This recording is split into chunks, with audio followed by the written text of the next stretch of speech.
अस्सलाम वालेकुम prep class. हम पढ़ चुके हैं हरूफ की आदि इश्काल के बारे में। आज मैं आपको पढ़ाऊंगी भारी आवाज़ वाले हरूफ। ठीक है, हम पढ़ेंगे भारी आवाज़ वाले हरूफ। आपको पता है ये है ब, लेकिन अगर किसी भी लफ्ज़ को दो चश्मी है, ये है दो चश्मी है, इसके साथ मिलाया जाए तो वो बन जाते हैं भारी आवाज़ वाले हरूफ।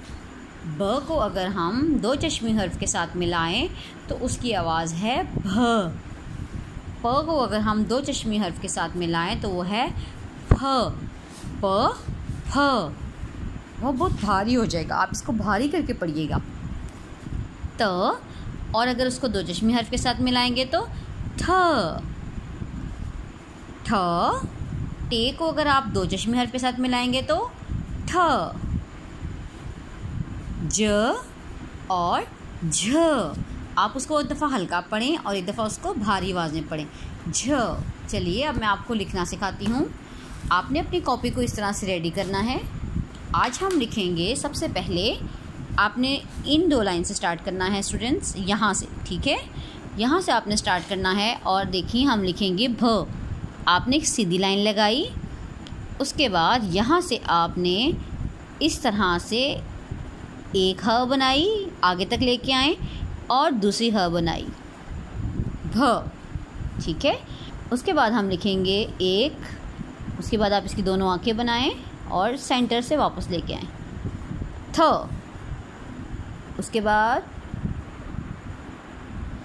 यहाँ से आप देखें, यहाँ से आपने एक लाइन लगाई छोटी सी और इस तरह से आपने इसकी एक लाइन बना ली। जब आप ये लाइन बना लेंगे, सॉरी बच्चों, फ, यहाँ पर है थ,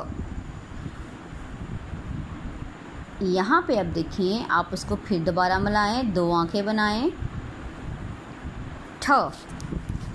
अब देखिए, ध्यान से देखिएगा, यहाँ पे आपने हल्का सा जीम बनाया यहाँ तक। उसके बाद यहाँ पे आपने पहले नीचे वाली आंख बनाई, लाइन के साथ टच की, फिर आप ऊपर आए, ऊपर वाली लाइन के साथ टच करके इसके अंदर से गुजारेंगे झ, ब। इसके नीचे तीन नुक्ते, ये ऊपर दो नुक्ते नहीं हैं। ठीक है, भ, फ, थ, ठ, झ। यहाँ पे आप डॉट्स लगा लें और बच्चों को इस तरह से होमवर्क करवा दें। ठीक है, इस तरह से आप पेज रेडी करें। आज हमने पढ़ा भारी हरूफ के बारे में, भ, फ, थ, ठ, झ। इसको लिखिए और याद करें।